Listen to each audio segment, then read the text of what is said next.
Hi everyone, my name is Yogesh and I'm working as a software engineer at ServiceNow. In this video, we are going to talk about an important topic, that is what to do while searching for off-campus jobs. So what should we do right after college?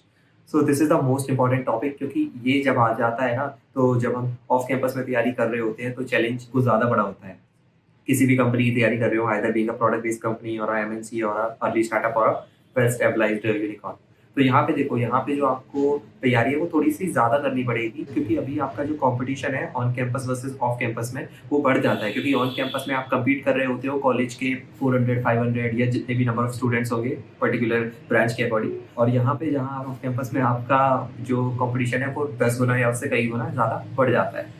तो यहाँ पे आपको focus करना है हर चीज़ पे। आपका of course CV shortlisting के लिए सीजीपीए का जो क्राइटेरिया है उस पे हम कॉम्प्रोमाइज़ नहीं कर सकते। तो मेक श्योर कि आप जो अपना बीटेक स्टडी के दौरान जो भी आप कर रहे हैं वहाँ पे आप सीजीपीए ज़्यादा से ज़्यादा मेंटेन करने की कोशिश करें। डू नॉट फॉल इनटू कि आपको 7.5 या 8 रखनी है, उससे ज़्यादा रखने की कोशिश करें, जितनी हो सकती है उतना। उसके बाद आप कहीं न कहीं आपको एक एज रखना पड़ेगा। Either you should be good in programming, problem solving skills के लिए जो डीएसए वाला पार्ट है, वहाँ पे आपको अच्छा करना पड़ेगा। अच्छे से मेरा मतलब है कि आप लीड कोड पे प्रोफाइल बना के रखिए या कोड फोर्सेस पे या कोड शेफ पे, हैकर पे, जहाँ पे भी आप प्रैक्टिस कर रहे हैं, आपका एक कोडिंग प्रोफाइल होना चाहिए क्योंकि वो आपको एक हेल्प देता है, एक एज देता है to compete among other students, right? तो वहाँ पे आपको एक एज मिल जाता है। या फिर अगर आप ओपन सोर्स कर रहे हैं तो आपने Google summer of code, MLH, outreach, इस तरीके के प्रोग्राम्स में पार्टिसिपेट किया हो। उसके बाद आता है इंटर्नशिप वाला। इंटर्नशिप आपने की हुई हो, ये इंपॉर्टेंट हो जाती है ऑफ कैंपस में। होता क्या है कि ऑफ कैंपस के दौरान जब भी रिक्रूटर आपकी सीवी शॉर्टलिस्टिंग से जाएगा तो उसे जो मैक्सिमम चीजें होंगी for a particular job you are applying for, अगर वो चीजें उसे, वो स्किल्स आपकी उसमें दिख गई उसे, तो वो आपकी सीवी को पिक कर लेगा।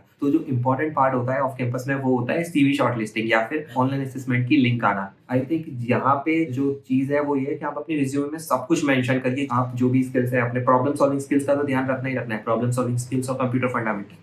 लेकिन इसके अलावा आप कुछ भी चीज़ें कर रहे हैं, लाइक आप ओपन सोर्स में प्रैक्टिस कर रहे हैं या कॉम्पिटिटिव प्रोग्रामिंग कर रहे हैं या फिर आपने कोई भी ब्लॉग लिख रहे हैं, आर्टिकल लिख रहे हैं, सब चीज़ें जो भी आपको रिज्यूमे को अट्रैक्टिव बनाने के लिए हो सकती हैं, वो आपको करनी पड़ेंगी। तो I think this will be my advice. बाकी आप अपनी स्किल्स पे काम करते रहिए and definitely you will land a good job. Thank you. Hi there. Before we proceed further in the video, I would like to inform you that Coding Ninjas has come up with a scholarship test called CNSAT.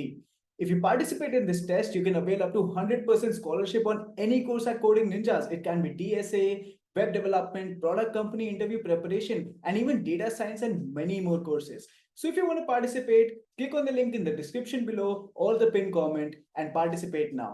Happy learning, guys.